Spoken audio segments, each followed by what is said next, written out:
Hello everyone, I am teacher Yiting. Today I will introduce general journal and ledger in accounting. 今天我们要介绍的是分录日记簿跟分类账。So let's talk about journal entries, and we have introduced this part in the last video.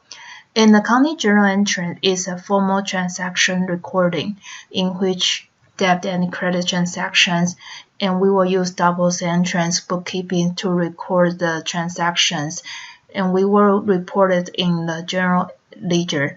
分录跟日记簿呢，它会记录正式的交易，根据借贷法则去记录，在记录完之后，会将其反映在分类账。For instance, if we have a transactions on January 1st, 2020, the owner invests 100 in the business, then we will have this entrance as this part. First, we will have the debit and credit in accounting items and have the amounts of the transactions. And do not abbreviate it because we will show the very clear transactions, then let our accountancies know what happens about this transaction. 我们会先将分录呢，依据借贷法则，还有它对应的会计项目写下发生交易的部分。举例来说，2022年1月1号，业主投入了100元，那我们知道这100元是现金，所以资产增加，现金在借方，那贷方呢就会有业主资本的部分，使得权益增加。那借贷的增减变化呢，我们在前一支影片也有介绍到。Then that is the entrance. So how we will demonstrate this entrance in our bookkeeping system. So let me show this. This will general journal. So it will have some columns to report in general journal. First, we will write down date. So date we will from the first transaction to the last one. If the 2 or 3 transactions happens in the same day, then we will just write for the one times. We don't need to write repeatedly. 首先第一个我们要有日期，那日期的部分呢，如果有2至3个甚至很多交易发生在同一天，日期的部分我们只要去写一次就好，不用一直重复写。但是注意咯，假设呢它有在不同的日期，我们要标示出该日期发生的时间点。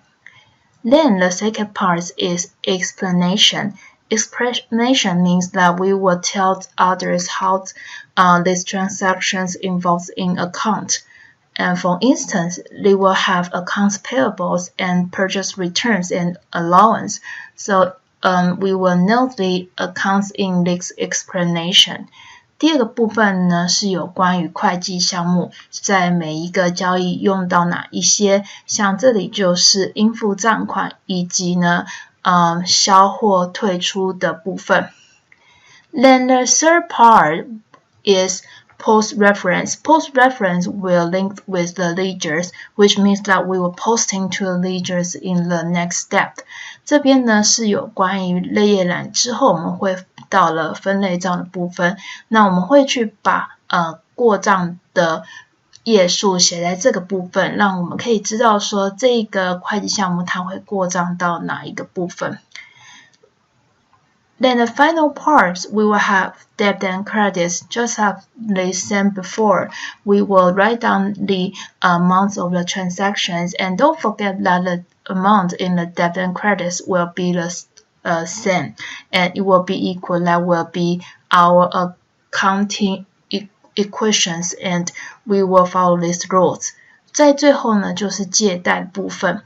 借贷部分我们要填上相等的金额，以保有借贷相等的观念。那这是我们在一开始所讲过，会计方程式一定要遵守的部分。So we will have 4 parts in general journal. So after we write this down, how we can use in Chinese? 我们要如何在日记簿以中文的方式所呈现呢？ It's very similar as general journals in English. First, we will have the date. and we will write the month and the date. Then there we will have the 传票编号. We will have the different classifications to our transactions. Then we will have the explanation which will link with the account. Then final one, we will have the debit and credit amount.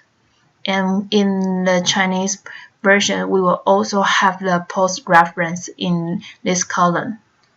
所以跟前面一样的，在中文的日记簿，我们有日期、会计项目跟金额，那还会依照不同的传票分类去编列在此。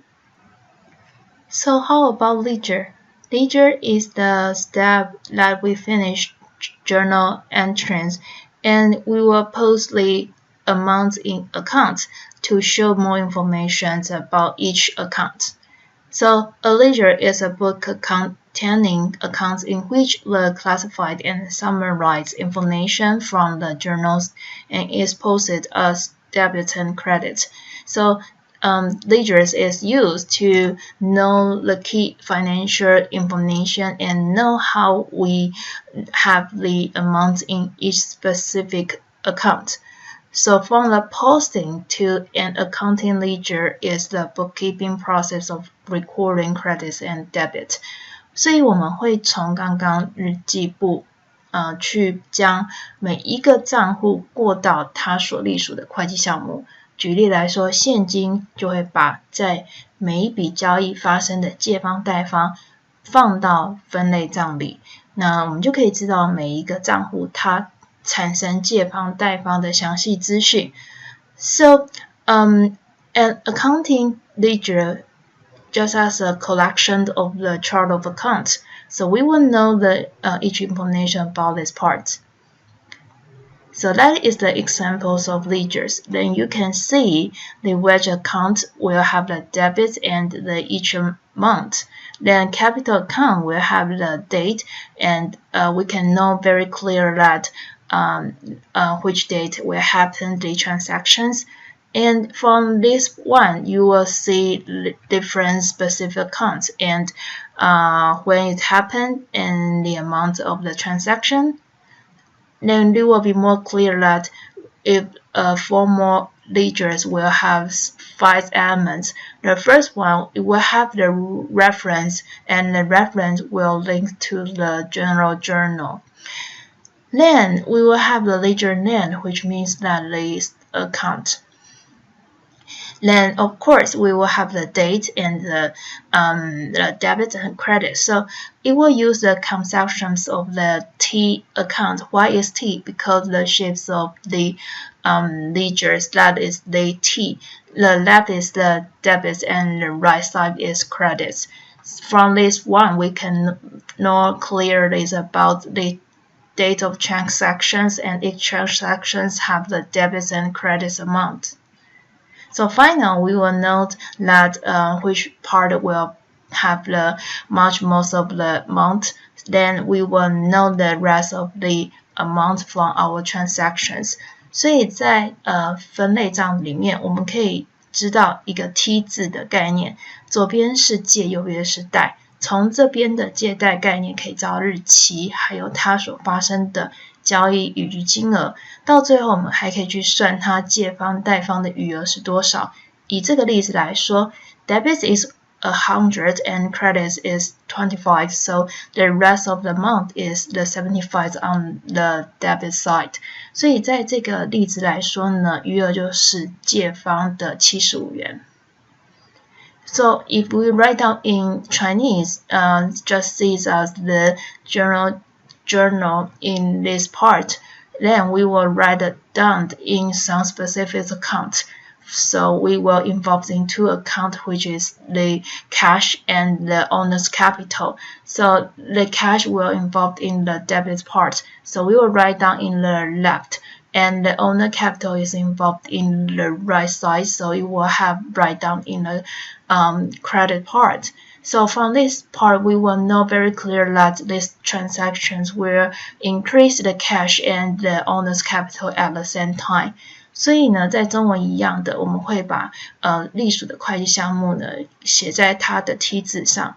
那梯字账上面会牵扯到借贷方的关系，所以从这个交易我们就可以得到了怎么从日记簿中写到了分类账上。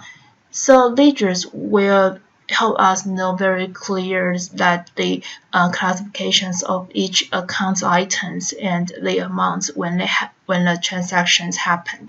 所以在分类账可以让我们知道说每一个会计项目它在借贷方所发生的金额跟日期。So that is our today's teaching. Hope you have a good journals of accounting learning. Thanks for your participation. 谢谢各位的参与。